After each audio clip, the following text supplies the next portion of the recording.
You attract who you are, not who you want. You may want to attract a governor into your life. You may want to attract a cabinet secretary into your life. You may want to attract a corporate leader. In reality, however, you don't attract who you want. You attract who you are. Like begets like. Just like a young tree, the gardener shapes it, and it takes all the shapes that the gardener so desires.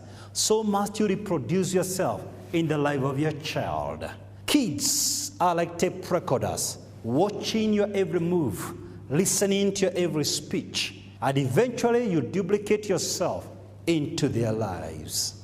You see what I do in my house every evening? I go and kneel by the bedside of my 2 children.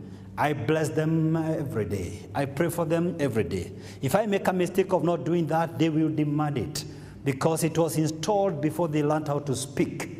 It's a culture that I cultivated. Number 4, connect with your child.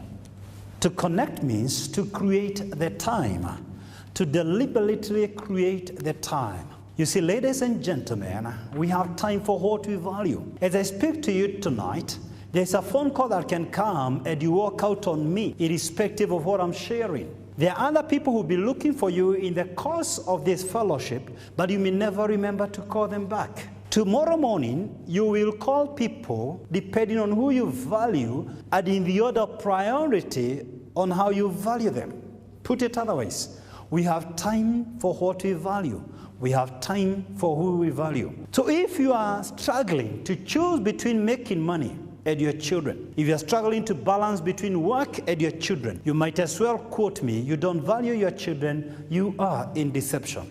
I want to pick 2 characters for you, and I trust and hope no one will use this message or distort it for whatever reason. I have deep honor and respect for the late President Nelson Mandela. I honestly believe he was larger than life. He was the greatest icon in our generation by the time he died. But I've often wondered, although we are told he may have suffered 27 years in jail, among many others, he lost 3 of his own children to HIV/AIDS.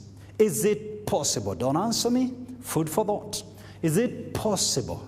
Is it possible? Deep down his heart, he may have questioned his priorities. He may have wondered, was it worth it to save a great nation out of the forces of apartheid at the expense of my own children? If I needed to save a great nation and the world at large, then did I need to start a family? Food for thought.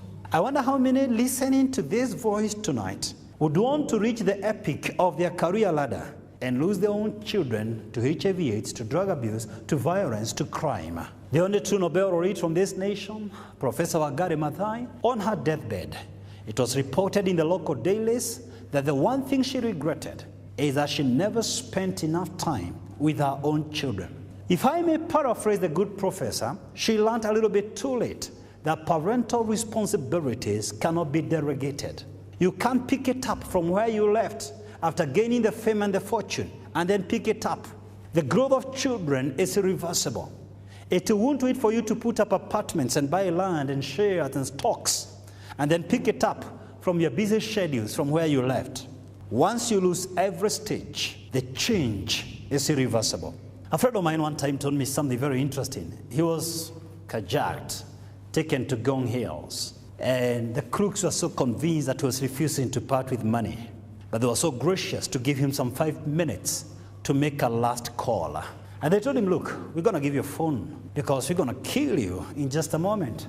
Make a phone call to whoever you may want. Please talk to me, talk to me. Talk to me if you can. Who do you think he called?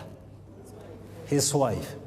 Oh, what do you think he said? What do you think he said? Talk to me, talk to me. What do you think he said? Kuna mawe nilikuwa nimeacha hapo ya kujenga sio kimao. Do you think that's what he said? Did he call his boss? Obviously he's still alive. That's why he gave me the story, so don't be sad. They released him. But if you really want to know the most critical relationships and the priorities in your life, just imagine or pretend you're in such a situation and you'll get your house in order.